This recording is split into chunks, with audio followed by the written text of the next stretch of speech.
आप सबका फिर से स्वागत है। मैं Vivek Bindra, motivational speaker, leadership consultant और बिजनेस कोच। मैं हिंदी में वीडियोस बना रहा हूं। आज 10 सेल्स मॉडल की बात करूंगा। पहले साढ़े 2 साल पहले मेरे वीडियोस इंग्लिश में हुआ करते थे, लेकिन आज फोकस है छोटे छोटे शहरों के छोटे छोटे गाँव तक मेरी बात पहुँच सके, लोगों को पता चल सके कि मैं अगर बिजनेस बड़ा करना चाहता हूँ तो क्या 10 सेल्स मॉडल चाहिए। So 10 models you must know before you want to expand your business. पहला sales model, sales outsourcing.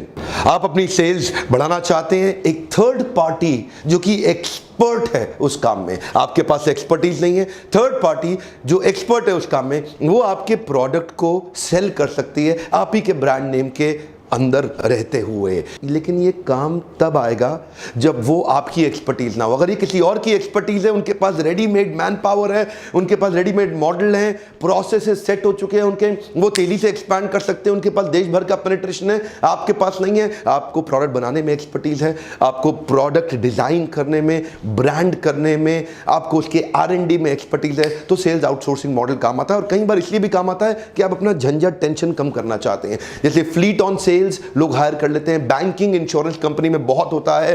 Banks अपने क्रेडिट कार्ड को बेचने के लिए आउटसोर्स टीम ले लेते हैं। आप देखते हैं क्रेडिट कार्ड वाले फोन करते हैं, वो DSA होते हैं, DSA। वो सब आपको डायरेक्ट बैंक की कंपनी, डायरेक्ट बैंक के एम्प्लॉय फोन नहीं करते, क्योंकि वो आउटसोर्स किया हुआ मॉडल है।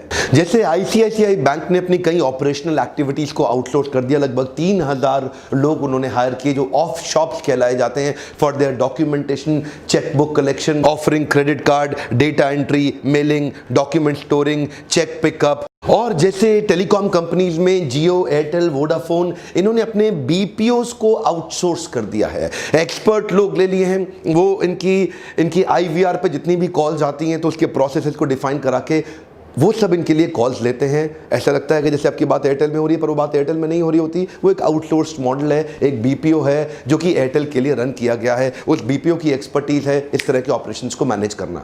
सुकेम अपने बैटरीज, इन्वर्टर्स बनाता है, उन्होंने सेल्स की टीम को आउटसोर्स कर दिया। आउटसोर्स आप अलग अलग इंडस्ट्री में कर सकते हैं। अगर आप चाहते हैं कि आपका माल कोई और बेचे और वो ज़्यादा एक्सपर्ट है आपसे, तभी ये चलेगा, नहीं तो आपकी सेल गिर सकती है, धीमी पड़ सकती है। अगर प्रोसेस खराब है, क्वालिटी खराब है, तो पूरा ब्रांड भी खराब हो सकता है। अगला मेरा मॉडल है वाइट लेबल सेलिंग। ये मॉडल बहुत पॉपुलर होता जा रहा है। अगर आपको बनाने में एक्सपर्टीज है लेकिन आपके ब्रांड बड़ा नहीं है, आप एक छोटी कंपनी है, आपका एक छोटा स्टार्टअप है, आपको कोई भी चीज़ बनानी आती है, तो उसमें वाइट लेबल का मतलब होगा कि दूसरा जो बड़ा ब्रांड है वो आपका माल लेगा, आप वाइट लेबल लगाओगे, वो अपना ब्रांड लगाएगा। वाइट लेबल मतलब आपका कोई लेबल नहीं, वाइट लेबल मतलब प्लेन लेबल। इसका मतलब क्या हुआ, आपने कपड़ा बना के दे दिया, आपने परफ्यूम बना के दे दिया, आपने जूता बना के दे दिया, वो उस पे अपनी ब्रांडिंग करेगा और आपके माल को अपने ब्रांड के नाम पे बेचेगा।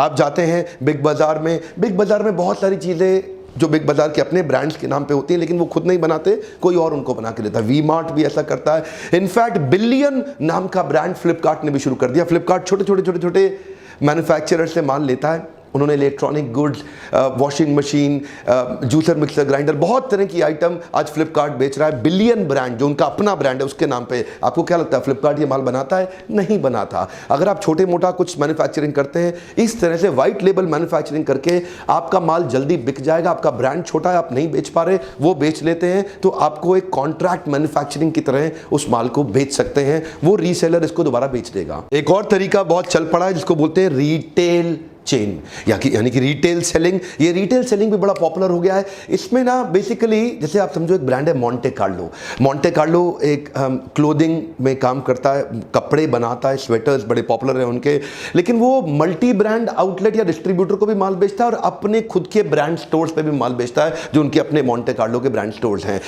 देखिए रिटेल के अंदर आप फ्रेंचाइजी ओन भी हो सकते हैं, कंपनी ओन भी हो सकते हैं। आपने एक चेन बना ली रिटेल की, अब आप डायरेक्ट कस्टमर के टच में आ गए हैं, उससे फीडबैक भी आपको अच्छा मिलता है, डायरेक्ट आप कंज्यूमर के टच में भी रहते हैं। रिटेल के अंदर आपका होलसेलर डिस्ट्रीब्यूटर का कोई मतलब नहीं, आप सीधा मैन्युफैक्चरर से लेकर रिटेल कर दें या सीधा खुद बना करके आप उसको रिटेल कर दें। रिटेल एक थोड़ा एक्सपेंसिव तरीका माना गया है अमूमन, क्योंकि आपको खुद ही अपनी कॉस्ट पे सारे सेटअप करने हैं, आपको सारे शोरूम, सारे आउटलेट अपनी कॉस्ट पे, अपनी मैन पावर पे लगाने हैं। तो इसमें लोग पार्टनर्स ले लेते हैं, फ्रेंचाइजीज ले लेते हैं, इसमें रिटेल पार्टनर्स ले लेते हैं, और जिससे उनके लिए एक्सपैंड करना आसान होता है। अपने ब्रांड को बिल्ड करने के लिए रिटेल एक्सक्लूसिव ब्रांड आउटलेट एक अच्छा तरीका हो सकता है। इलेक्ट्रॉनिक ब्रांड्स भी करते हैं, मोबाइल्स भी, ऐसे कई लोग मोबाइल, बहुत सारे आप देखेंगे एप्पल के भी अपने एक्सक्लूसिव रिटेल स्टोर होते हैं। रिटेल में आप डायरेक्ट कस्टमर से फीडबैक ले सकते हैं, आप कस्टमर के डायरेक्ट टच में होते हैं, कस्टमर के साथ इंटरैक्ट करने का अपॉर्चुनिटी मिलता है आपको रिटेल में, वरना डिस्ट्रीब्यूटर होलसेलर में आपको नहीं मिलता, या बाकी मॉडल में जो कई बार आपको नहीं मिल पाता। पर रिटेल काम उनको बहुत ज्यादा आता है जो अपने ब्रांड को लेके बड़े कॉन्शियस हैं और अपने ब्रांड को बड़ा करने के लिए निश्चय कर चुके हैं। और चौथा मेरा उपाय है ई कॉमर्स। ई कॉमर्स बहुत तेज चल रहा है। एक रिपोर्ट के मुताबिक India is the fastest growing online market in the world. आप जानते हैं अगर आपका फिजिकल रिटेल आउटलेट है तो आपकी जियोग्राफी, आपकी डेमोग्राफी एक लिमिटेड है, लेकिन जैसे ही आप ई कॉमर्स पे आ जाते हैं then the whole world becomes your playground. क्या come on, whole world becomes your playground. अब आप कहीं पे भी, किधर भी, किसी को भी, कभी भी, कितने भी बजे माल अपना बेच सकते हैं without having your man power in between. और बाकी जिनको कमीशन देनी पड़ती है वो टेंशन भी खत्म आपकी। इतने सारे लोगों को commission, whole distributor, wholesaler, retailer, इतने लोगों को कमीशन बीच में देनी पड़ती है, मैन पावर की, सैलरी की, सारी कॉस्ट खत्म। ई कॉमर्स एक बहुत अच्छा तरीका है, बहुत तेजी से बढ़ रहा है। आपको अपने ब्रांड को ई कॉमर्स पर ले जाने के लिए जरूर सोचना चाहिए, उसकी तैयारी करनी चाहिए। ये मुश्किल लगता है पर होता नहीं। थोड़ी सी पढ़ाई, थोड़ा सा अवेयर आदमी जिसको आप ऐड कर दें और डिजिटल मार्केटिंग के थ्रू आप बढ़ा सकते हैं। इसमें फ्लिपकार्ट आपकी मदद कर सकता है, अमेजॉन कर सकता है, शॉपक्लूज कर सकता है। बहुत सारे बड़े ऐसे प्लेटफॉर्म्स आ गए हैं जहां इसकी आप अपने माल को बेच सकते हैं। और पांचवा मॉडल है ऑटोमेटेड रिटेल। ये ऑटोमेटेड रिटेल एक नॉन ट्रेडिशनल नया सेल्स का चैनल आ गया है। इसमें आपके एक ऑटोमेटेड रिटेल कियोस्क लगे होते हैं, जैसे कि हाई ट्रैफिक एरियाज में, एयरपोर्ट्स पे, रेलवे स्टेशन में, मॉल्स में, जहां पे बहुत ज्यादा लोग हैं आते हैं, वहां पे आपको मैन पावर खड़ा करने की जरूरत नहीं। एक अपने आप ही water bottle vending machine, vegetable vending machine, soda bottle vending machine, cold drink, coca cola, बहुत सारे ब्रांड आज अपने ऑटोमेटेड रिटेल आउटलेट लगा दिए। आप पैसा डालिए उसमें, अपने आप प्रोडक्ट बाहर निकलेगा, आप लेंगे, चले जाएंगे। इसके लिए आपको मशीन लगाना है, छोटी सी इन्वेस्टमेंट है, कई तरह के प्रोडक्ट के लिए किया जा रहा है। इनफैक्ट विदेशों में ये बहुत इवॉल्व हो चुका है, इंडिया में इवॉल्व कर रहा है। सोचिए क्या आप भी ऐसा कर सकते हैं, सोचिए क्या आपका प्रोडक्ट भी इस तरह से बेचा जा सकता है। बड़ी पॉसिबिलिटीज हैं क्योंकि ये इवॉल्व कर रहा है, अडॉप्शन कर्व का हिस्सा है। इस ऑटोमेटेड रिटेल में स्टैंड अलोन कियोस्क यानी कि सेल्फ सर्विस कियोस्क कई वेजिटेबल वेंडिंग मशीन के साथ चल गया है। In fact noodle, hot dogs, burgers लोग आज इस तरह ले रहे हैं। कई कंपनीज है कोयम्बटूर में जो इस पे काम कर रही हैं। ये यूजर फ्रेंडली है, सिक्योर है, सेफ है।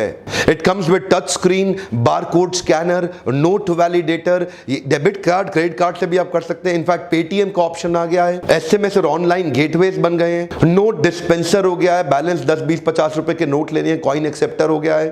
और ये आपको रेफ्रिजरेशन का स्टेटस, स्टॉक का स्टेटस, सोल्ड आउट का स्टेटस सारा ऑटोमेटिकली बता देता है। तो बड़ा कॉस्ट इफेक्टिव वे है, शुरू में थोड़ी इन्वेस्टमेंट लेकिन बहुत बड़ी स्केलेबिलिटी है। छठा पॉइंट है रीसेलर और अ वैल्यू एडेड रीसेलर।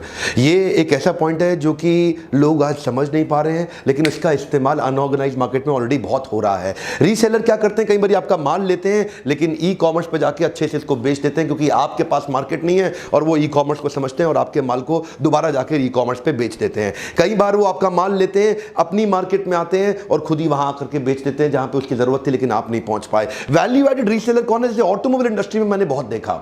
आपने गाड़ी, अब जैसे मारुति अपनी गाड़ी बनाती है, हुंडई, होंडा, ये सब अपनी गाड़ियां बनाते हैं, इनकी स्टैंडर्ड गाड़ियां होती हैं, लेकिन किसी को उसके अंदर कुछ स्पेशलाइज्ड एसेसरीज, आइटम्स या ब्यूटिफिकेशन चाहिए, कुछ वैल्यू एडिशन चाहिए, तो डीलरशिप्स वो कर देती हैं। कई सारी वो एसेसरीज लाती हैं जिससे क्या है, एक गाड़ी 4 लाख की थी लेकिन 475 की बेच पा रहा है और उस 75,000 रुपये में कहीं थोड़ा और एक्स्ट्रा मार्जिन ले लेता है। 4 लाख की गाड़ी में पहले ही मार्जिन था उस डीलर का, लेकिन 75,000 की आपने एसेसरीज ले ली, उसने वैल्यू ऐड किया और एक्स्ट्रा कमा लिया।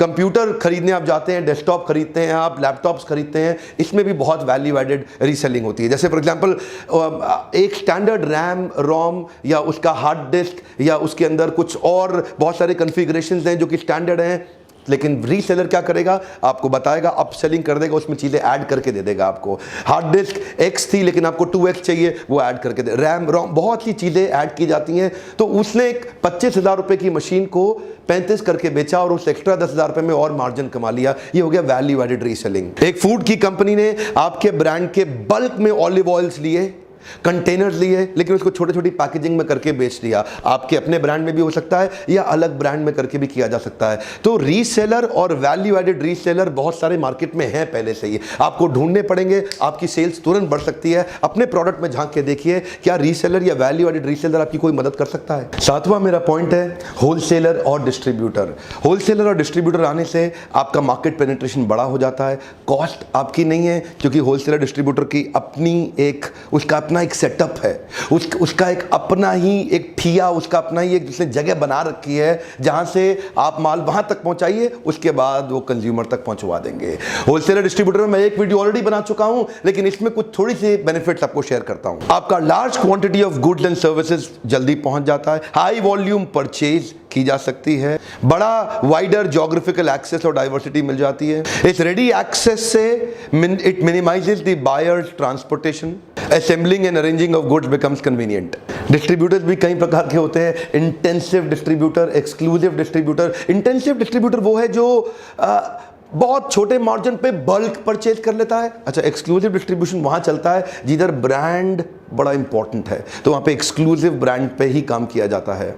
ब्रांड की इंटेग्रिटी, ब्रांड का इमेज और प्राइसिंग पॉइंट को कंट्रोल करने के लिए एक्सक्लूसिव डिस्ट्रीब्यूटर भी आपके काम आते हैं। कई होते हैं स्पेशलाइज्ड डिस्ट्रीब्यूटर जो आपके जैसे प्रोडक्ट में बड़े मास्टर होते हैं, कई होते हैं डायरेक्ट डिस्ट्रीब्यूटर जो माल लेते हैं सीधा रिटेलर तक पहुंचा देते हैं, बीच में होलसेलर का चैनल ही खत्म कर देते हैं। बहरहाल होलसेलर डिस्ट्रीब्यूटर भी एक तरीका है जहां से आप अपने माल को ज्यादा और जल्दी बेच सकते हैं। पूरा वीडियो उस पर दिया हुआ है, जरूर देख लीजिएगा। देखिए क्या आपको यह तरीका काम आता है अपने बिजनेस को एक्सपैंड करने के लिए। और आठवां उपाय है OEM मैन्युफैक्चरिंग। OEM मैन्युफैक्चरिंग क्या होता है? Original equipment manufacturing. अमूमन ओरिजिनल इक्विपमेंट मैन्युफैक्चरर वो होता है कि कोई इक्विपमेंट को या डिवाइस को बना करके किसी बड़े ब्रांड को बेच देता है, जिसको वो इंटीग्रेट करता है अपने प्रोडक्ट के अंदर। जैसे उदाहरण के रूप में सोना कोई वो स्टेयरिंग बनाता है, उदाहरण के रूप में भारत गियर्स वो गियर बनाता है, क्लच ऑटो वो क्लच बनाता है, सीएट वो टायर बनाता है, और मिंडा, JBM जैसी बहुत सारी कंपनियां हैं जो ऑटोमोबाइल सेक्टर में एक छोटा छोटा इक्विपमेंट बना के एक बड़ी कंपनी को अपना माल बेच देती है। मारुति जो कि 50% से ज़्यादा मार्केट शेयर रखती है 18 गाड़ी बनाने वाली कंपनियों में। क्या लगता है मारुति अपना सब कुछ खुद बनाती है? नहीं, उसका सुब्रोज एयर कंडीशनिंग सुब्रोज बना करके उनको देता है। ध्यान दीजिए, कमाल की बात यह है कि ये सारे लोग कई बारी ओरिजिनल इक्विपमेंट मैन्युफैक्चरर ब्रांड से ज़्यादा बड़ा हो जाता है। जैसे इनमें से कई ऐसे जिनके 30-30, 40-40, 50-50 फैक्ट्रियां हैं देश के अंदर, लेकिन ये बनाना किसके लिए पसंद करते हैं? अपने ब्रांड के लिए नहीं, एक बड़े ब्रांड के लिए एक इक्विपमेंट बना के उनको दे देते हैं। आप भी देखिए, क्या आप OEM सप्लाई किसी को कर सकते हैं तो उसमें आपका बिजनेस सेफ हो जाता है, रिकरिंग रेवेन्यू हो जाता है, सिक्योर्ड रिपीट ऑर्डर मिलते रहते हैं, और उस रिपीट ऑर्डर के कारण, एक बड़े ब्रांड से जुड़ने के कारण, आप किसी और बड़े ब्रांड के लिए एक और फैक्ट्री लगा सकते हैं, फिर किसी और बड़े ब्रांड के लिए एक और फैक्ट्री लगा सकते हैं। तो एक बड़े ब्रांड के लिए एक्सक्लूसिव फैक्ट्री लगा के OEM सेल्स करके आप अश्योर्ड सेल से अपना बिजनेस निकाल सकते हैं। 9वां तरीका है एक्सपोर्ट्स। अभी तक मैंने सारे डोमेस्टिक मार्केट के एग्जांपल दिए, एक एग्जांपल है एक्सपोर्ट्स की मार्केट का। इसके ऊपर मैं पूरा वीडियो डिटेल में बनाने वाला हूं, फ्यूचर में जल्दी ही दूंगा। अगर आप अपने माल को विदेशों तक पहुंचाना चाहते हैं तो किन 10 स्टेप्स का ध्यान रखना चाहिए, उन 10 स्टेप्स की मदद से आप अपने माल को पूरी दुनिया भर में पहुंचा सकते हैं। बड़े ब्रांड्स आज एक्सपोर्ट बिजनेस पे फोकस कर रहे हैं, भारत की सरकार भी आपको मदद करती है अगर आप अपने माल को बाहर बेच के डॉलर देश में लाते हैं। एक्सपोर्ट भी एक तरीका है। आप भी देखिए कि आप अपने माल को दुनिया भर में पहुंचाना चाहते हैं, कि आप इंटरनेशनल मार्केट, इंटरनेशनल ज्योग्राफी में एक्सपैंड करना चाहते हैं। 10वां तरीका बहुत इंटरेस्टिंग है, मल्टी लेवल मार्केटिंग यानी कि network marketing. It is a chain of network representatives, जिनको अलग अलग नाम से पुकारा जाता है। इनको मेंबर्स भी बोला जाता है, पिरामिड स्कीम भी कई लोग उसको बोलते हैं। कहीं आज भी बहुत प्रकार की कंट्रोवर्सीज के अंदर आज भी कई अच्छी, जानदार, पावरफुल, शक्तिशाली, stable, sincere, honest MLM companies हैं देश के अंदर। मैं कई MLM कंपनीज में जाता हूं, वहां जाके उनके लिए ट्रेनिंग करता हूं, उनके लिए सेमिनार्स भी करता हूं। आप अच्छी MLM कंपनी को कांटेक्ट कर सकते हैं, उनको अपने प्रोडक्ट शोकेस कर सकते हैं। अगर आपके प्रोडक्ट में दम है, उसमें जान है, वो उसकी रिक्वायरमेंट है मार्केट के अंदर, वो प्रॉब्लम सॉल्व करता है मार्केट की, तो कई MLM कंपनीज आपके प्रोडक्ट को ले लेंगी और उसको अपने ब्रांड के अंदर बेचेंगी। बेचेंगी, जिससे आपकी भी ग्रोथ होती है और उस MLM कंपनी की आपके बढ़िया प्रोडक्ट की मदद से उनका भी अच्छा ब्रांड ग्रो होता है, बिल्ड होता है। इसमें आपको अपना माल बेचने में एक सैलरीड वर्कफोर्स नहीं रखनी है, अमूमन ये एक नॉन सैलरीड वर्कफोर्स होती है। इनको डिस्ट्रीब्यूटर्स भी बोलते हैं, कंसल्टेंट भी बोलते हैं, कई लोग प्रमोटर्स भी बोलते हैं, इंडिपेंडेंट बिजनेस ओनर्स भी बोलते हैं। इस मॉडल की खास बात क्या है? ना डिस्ट्रीब्यूटर का खर्चा, ना आपका होलसेलर का खर्चा, ना आपका रिटेलर का खर्चा, ना आपका एडवर्टाइजिंग का खर्चा, ना आपका किसी बड़े ब्रांड को लाने का खर्चा, ना ब्रांड एंडोर्समेंट का खर्चा। होना क्या है? बस सीधा मैन्युफैक्चरर और एक MLM का एग्जीक्यूटिव यानी कि MLM का लीडर, उसने आपका माल लिया और अपने नेटवर्क में बेच दिया। तो उससे फायदा क्या है? आपकी बहुत सारी कॉस्ट बच जाती है और वो नेटवर्कर को भी ज़्यादा इनकम हो जाती है, क्योंकि बाकी तो बीच के मार्जिन सारे के सारे बच गए ना आपके लिए। तो आप एक नेटवर्कर को भी अच्छा पैसा दे सकते हैं, यानी कि कमीशन दी जा सकती है, आपकी तनख्वाह की टेंशन भी खत्म। हाँ, इसमें एक अच्छा मॉडल होना जरूरी है। MLM में एक अच्छी कंपनी होनी, स्टेबल MLM का सेटअप होना जरूरी है और वो लगातार अच्छे लीडर्स की मदद से ग्रो कर सके। इन 10 मॉडल को सुनने के बाद तो आपके कई मन में प्रश्न उठ चुके होंगे। आप सोच रहे होंगे मेरे लिए कौन सा मॉडल ठीक है, मुझे और डिटेल चाहिए, उसको इंप्लीमेंट कैसे करूं, उसमें उसको और डिटेल में कैसे समझूं। आप अगर आप प्रश्न पूछना चाहते हैं तो आइए लीडरशिप फनल में मुझसे आके वहां पे डायरेक्ट क्वेश्चन आंसर करिए। मैं कितना भी कोशिश करूं, वीडियो बहुत लंबा हो जाता है, छोटा करने के लिए मैंने कोशिश किया कि 10 के 10 पॉइंट एक्सप्लेन कर दूं। फिर भी कई लोग सोचते हैं विवेक बिंद्रा हर बार अपने लीडरशिप फनल को सेल करता रहता है। ध्यान दीजिए, अगर आपको लगता है मैं अपने प्रोग्राम को बेच रहा हूं, आप बिल्कुल मत आइएगा मेरे प्रोग्राम में, बिल्कुल मत आइएगा अगर आपको लगता है मैं अपने प्रोग्राम को बेच रहा हूं। और अगर आप अपने बिजनेस को बड़ा करना चाहते हैं, वास्तव में सिंसियर सफल होना चाहते हैं, आपके प्रश्न हैं जिनके लिए आपको उत्तर चाहिए, आज लगातार हर प्लेटफॉर्म पे एशिया का नंबर 1 बिजनेस ट्रेनर का खिताब एक ही व्यक्ति को मिल रहा है। वो भारतीय है, वो इंडियन है और उसका नाम है डॉक्टर विवेक बिंद्रा। आइए डॉक्टर विवेक बिंद्रा से मिलिए, क्वेश्चन आंसर करिए, इसी नंबर पर फोन करिए, अपनी सीट ब्लॉक करिए। लिमिटेड सीट्स हैं, कुछ ही शहरों में हम करते हैं।